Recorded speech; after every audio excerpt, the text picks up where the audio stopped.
Ted Bradshaw, welcome to the conversation today. Great to be here, John. Excited for this talk. It is great to be with you. You're joining us from Banff, Canada. I'm south of Salt Lake City in Utah. And today we're going to be talking about your book, Stop Chasing Squirrels: Six Essentials to Find Your Purpose, Focus, and Flow. Now, let me just say, in the pre-interview, we were chatting about locales. We were chatting about all sorts of different things. But I am so jealous about where you're located. That is like one of my bucket list places. I've never been. I definitely want to go. It just looks like the most gorgeous place in the world. So I'm super jealous. Someday I'm going to get there. But that's not really the purpose for the conversation today. I just wanted to say that. Wonderful to have you, and I'm excited to talk about your book and this idea of talking about purpose, focus, and flow is something that I really do think a lot about, and I think it's something that's really important for the modern day leader in this hectic, crazy, complicated world that we're in today. So this is what we're going to be exploring together. As we get started, I wanted to share Ted's bio with everybody. Ted Bradshaw served as an executive with Xerox and IBM, then left Fortune 500 world to explore the thrills of entrepreneurship. What he found was a long string of success that looked great on the surface, but underneath it all, he felt anxious, exhausted, and stressed, chasing money wherever it led and wondering why he ever felt fulfilled. Along his journey, Ted gained valuable insight into how a person can achieve fulfillment in all aspects of life, and he shares those insights with his best-selling book, Stop Chasing Squirrels. Today, Ted lives his passion in helping others find theirs. A leading proponent of the experiential, or sorry, excuse me, the entrepreneurial operating system, Ted is a speaker, author, and expert EOS implementer and the community leader for OES worldwide. And you can learn more at tedbradshaw.com. Ted, great to have you. Anything you would like to highlight by way of your background or personal context before we dive on in? Well, first, again, thanks, John, for having me here, and you are welcome in Banff at any time at all. And let me know when you're coming. I'll show you the sights. It is, I think, the most beautiful spot in the world. Now, yeah, I just want to say before we get kicked off on what we're going to talk about today, that those listeners that you have out there, I can. I'm very certain I've been where they are and, maybe Mm, where their mindset is. And I just want to encourage them that if they're in any way feeling some of the things that we're going to discuss today, there's absolutely paths forward because I've seen some pretty low lows and, looking mm. back, those were all just part of the journey. So I want hopefully everyone feels optimistic by the time, optimistic and confident by the time we're finished today. Yeah. It is part of the journey, right? And that's the thing is we all have our ups and downs. We all have zigzagging, you know, journeys and careers. And I don't know a single person who's had a perfectly linear upward journey. Maybe Right. they exist, but I haven't met them. So Neither have I. Neither have I. The lucky few. yeah, the they're lucky just few. they're just I guess they can just keep going. What, John? That's why we don't see them. We don't meet them Yeah, because they're yeah. just somewhere else. That's right. That's right. All right. Well, before we launch into kind of the nuts and bolts of the book, I always like to ask authors why this book, why now? Just kind of the why behind the book because it's a hard thing, you know. It's a real work of passion itself just to get a book out there to the world. Yeah. Why I wrote it is it was therapeutic, Mm, quite frankly. It's not an autobiography, but in ways it is. As the intro you stated, by measures of I think the way we we get measured or the way we think what success looks like from a very young age, our parents, expecting certain things from us, the world expecting certain things from us. I yeah. was pretty much checking the boxes, and as far as I could tell, I should feel very happy and fulfilled because I'm checking these boxes because everybody told me that's what success and happiness looks like. And so you can imagine the the conflict, the inner conflict when you actually achieve certain things, yet the promise of feeling good about it is fleeting. And I really, what gave me the motivation to read the book is when I started to do some of the business coaching that I do after I finished with my own businesses. Mm, And I saw other successful people feeling hmm. the same way. And then I knew I wasn't alone. And that is what gave me the courage to write the book to help others. That once I saw that hey, it's not just me. It's many successful air quotes people feeling the same way. Yeah, I mean, and I think tons of people feel that way. I mean, I think that's at the heart of what's behind so many midlife crises that are out there. Like so many people just find themselves trapped midlife, mid-career. They've done all the things that they were told would make them happy, all the societal things, all of the norms, all the expectations, and then they find themselves kind of midstream at the point where they should feel fulfilled and they're just not. And then they're like, Yeah. what has all the sacrifice been for? There's it's more complicated than that. There's more to it than Yeah. that. But I think that's Yeah. one of the drivers behind that phenomenon of midlife crisis. And yeah, so it's in large part about alignment, right? And about shedding external expectations and finding your purpose. Hmm. Um, and that's a hard thing because we're bombarded from the time we're just little children. Um, you know, that's all we get is like external socialization and expectation. And I mean, it's necessary as kids, right? That's the only way Yeah. we learn. Right. But as we get older and as we start to come into ourselves and we start to become autonomous adults, right? Like we have to learn how we can, become our own authentic human. And it's hard to learn how to shed those external expectations. And for many people, they kind of never do, or it takes them, half a lifetime to get there. Yeah, it is hard. It is hard, and you're right. As we're being socialized, as we're developing those relationships in childhood and beyond, the we talked a little bit too about the lucky few that maybe just found themselves in a place where they were aligned with, I use and many of us use the term purpose. Hmm. I think really that's just a nice simple way to explain you're right where you're supposed to be. Yeah, And yeah. I think most of us, that just isn't the case. We're not born into that perfect situation. Mm. As we grow up, as we meet new friends, as we choose our careers, often not of our own choosing, but again, what others are telling us we should do to be stable and safe and all of the other things. We continue to go down a path that really isn't where we're supposed to be.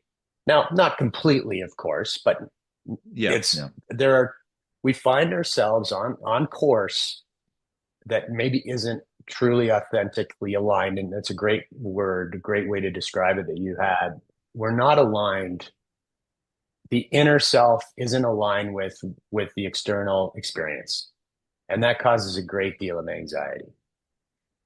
Yeah. So, and one of the things I was thinking as you were describing your own journey, which I think reflects, the journey of a lot of people, is you end up with this cognitive dissonance that is occurring, Mm-hmm. as you have all these expectations, all these things that you thought would come about through your years of education and experience and hard work and sacrifice, and none of it, or at least not as much of it as you thought, comes to fruition. And so there's this cognitive dissonance that occurs. Yeah. Like, I thought all these things would happen. I was told over and over and over again, repeatedly, that all these things would be the outcomes, and none of these occurred, or at least they didn't happen the way I was told, or to the extent I was told. And then you're wondering, just like, why? What was it all for? Or maybe it does work for other people that way, but for whatever reason it just doesn't work for me that way. And why? What's wrong with me? So we often ask ourselves that question. Like, it seems to work for my neighbors, but for me, like, I'm just like miserable. Like, what's the problem? And the answer is, it's nothing wrong with you. Like, we're just all different. Like, we all have different needs, and we all have different ways that we interact with the world. Yeah, absolutely. And that you're absolutely right. The dissonance that occurs when we do everything that we were told or we think that is right, and it doesn't get the result that we were told it would get. Now, where are we? Now we're lost. It's one Hmm. thing to, you know, it's one thing to not follow a course or to not follow guidance and then not get the results. There's still some opportunity in that because we can reflect on it and say, well, you know what? I guess that's why they said do it this way, because Right. I did it Yep. a different way and I ended up not where I want to be. So you still have that hope. You still have an option. Well, when you do the thing that you were supposed to do and actually achieve the thing that they told you you would achieve, but it doesn't give you that sense of achievement. Now what? Now you're like, well, I did it. I guess there is something wrong with me. Must be me, because someone, our neighbors seem to be perfectly content. But that's also often a little bit of a what's on the outside as well. That projection of our neighbors appearing to be happy, appearing to be fulfilled, but many of them feeling exactly the same way we are. Because, yeah, exactly. I mean, and maybe they are, and sometimes they are, but a lot of times they're just really good at putting on a facade, like we all are. Right. Like, uh, and most people, the thing is, we're feeling that way. We're feeling unfulfilled, but most people would look at us and say, "Oh, they're doing so well. They're so happy. Everything's perfect Yes. for them. Why is everything perfect for them but not for us?" So the same Yes. way we're looking at our neighbors thinking, "Why is everything great for them and not for us?" They're thinking the same thing, right? Yes. Yeah, that's it. That's right. That's right. Yeah. And it's because it's not bad. We're not talking about, like, when things are really bad, they're bad. And yeah, you can see it. That's not what we're talking about here. 80% of things can be, hey, it's okay. It's okay. There's moments of happiness. We talked sports before this as well. And hey, I go to that game, I feel good. I watch my favorite player, I feel good. 80% of stuff, it's but we tend to overemphasize the negative, don't we? Hmm. Right? If we got 80% of things are going pretty good, it's when we're in that 20% gap that we really focus 80% of our attention on it. And so that's where kind of the solutions are actually in the margins in a lot of cases here. Yeah, yeah. So we've already kind of dived in, and we've talked about the purpose piece, and I'm sure there's more we can say about that. But in your subtitle, well, actually, before we get there, I just have to ask because I love the main title of your book, "Stop Chasing Squirrels." Yeah. So Yeah. maybe Yeah. you can speak to that a little bit. I think it's kind of implicit in what we've already been talking about, but talk to that a little bit. And we've talked about purpose a bit, and maybe then we can start to talk about focus and flow. Yeah. So the title directly comes from watching it was my 6-year-old son at the time. He was playing soccer in our backyard, and I Mm. was playing. He was in net, and I'm shooting on him, and he's focused. Like he's highly competitive, and so does not want to get scored on. I'm pretty competitive too, so I want to score on my 6-year-old, and I figure if I can, that's a major accomplishment.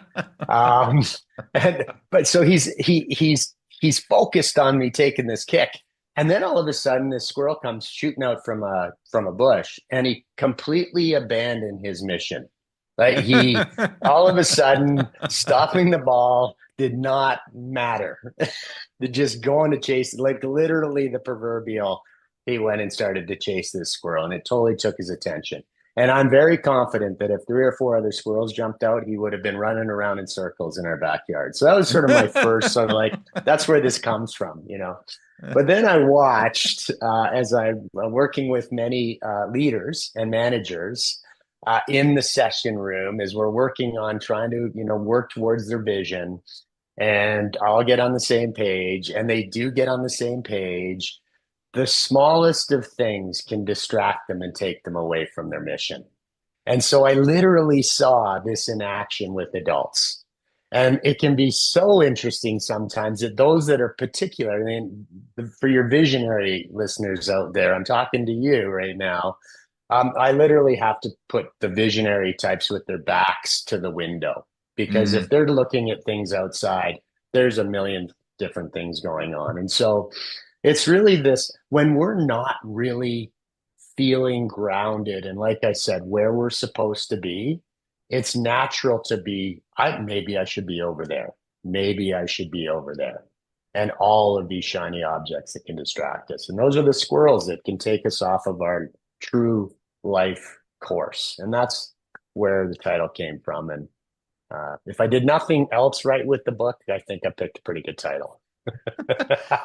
Yeah, and that what movie is that from? Emperor's New Groove. So my kids love that movie, Emperor's New Groove, and they're like Oh, squirrel, and okay. they go in different directions, Yeah. right? Right. Yeah. And it's funny, but we all know leaders like that, right? Like they're Oh, yeah. constantly chasing the latest like new little thing, and they can't like stick to anything.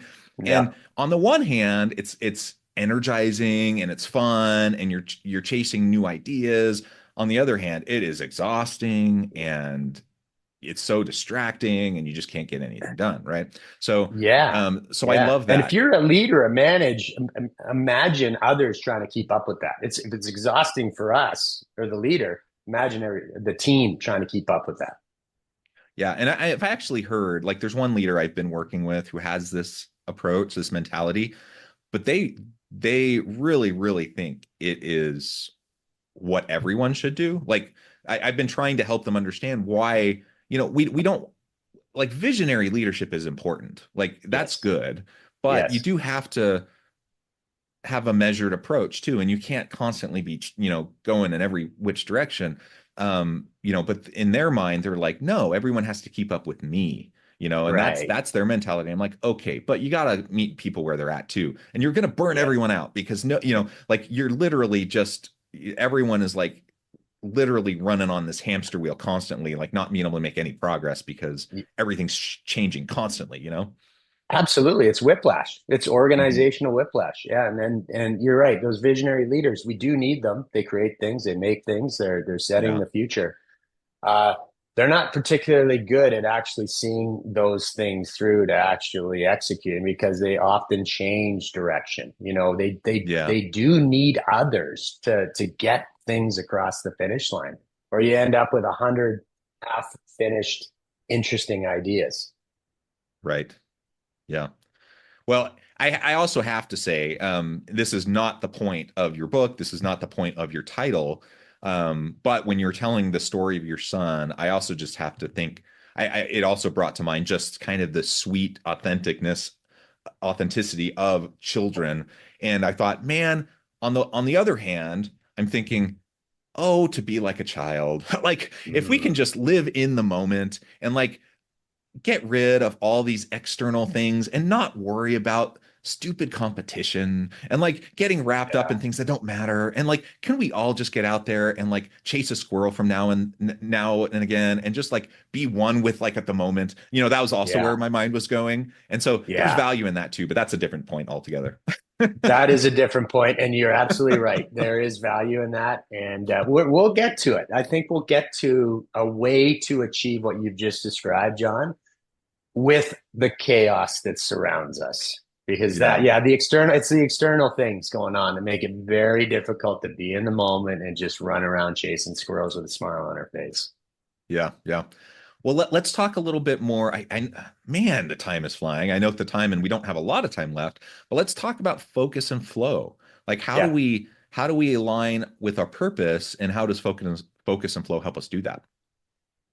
Thanks for asking this because I think this is a missing piece to the whole self-help, uh, Mm, the self-help industry. You can fix yourself, right? That like lots hmm. of the quick fixes. There are Yeah, some hacks, right? There are some quick hacks on, what's the definition of your purpose? Where's your happy place? There's lots of great resources out there you just have to Google that and you'll get 11 billion responses. yeah, The question though is why do you get 11 billion responses? It means people are looking and they haven't found a solution often when you right. see that much interest. And so where the focus and flow comes in, sadly, it's not enough just to get an idea of what our purpose is or what our sweet spot is or where we're supposed to be. because life will work to throw us off track. You know, by design, we don't control very, very many things. And there can be an illusion, and I fall victim of this. One of my needs is to control things, and I have to really remind myself I don't probably control really anything other than the It's a way I see it, facade. you know? Yeah, exactly. So the focus and flow is realizing, this is also another concept in my book called the six essentials. Hmm. Once we get a sense for what our purpose is, eh, it's important that we make a choice to be guided by it, follow it, but we need guide or guardrails to do it Hmm. because things will throw us off track. And so those six essentials are your mind, your body, your soul, nutrition, money, and relationships. You know, the kind of the fundamental things that we interact with in life. And so, for example, if our body, if our health, if we're not feeling well physically, it's going to be hard to translate that to a mental energy to want to stay within that zone of my purpose. If Yeah. our relationships are going off track, if we're having some conflict, partner conflict, parent child conflict, it can really take us in different directions. And so the focus in the flow is related to focusing on being guided by that purpose, using it to help with decision making. The flow comes in when we are tending to those six essentials. And when one of those things, as they will invariably get out of balance, we can be aware of it, and then we can take the time and the energy for as much time as needed to get that relationship item, for example, back on track. So then we can resume that journey of that purpose journey of ours because the other important aspects of our life are in order. So that's where the focus and flow comes from. Yeah, and I like the way you kind of frame that up in terms of guardrails, around our purpose. And when you mentioned it a minute ago too, around like visionary leaders, there's a lot of energy behind that, around visionary leaders, and they have a lot of purpose, and they have a lot of vision, and they have a lot of Yeah. aspirational goals and all that kind of stuff. What they often don't have are the guardrails. Yeah. And so they're just kind of going all over the place.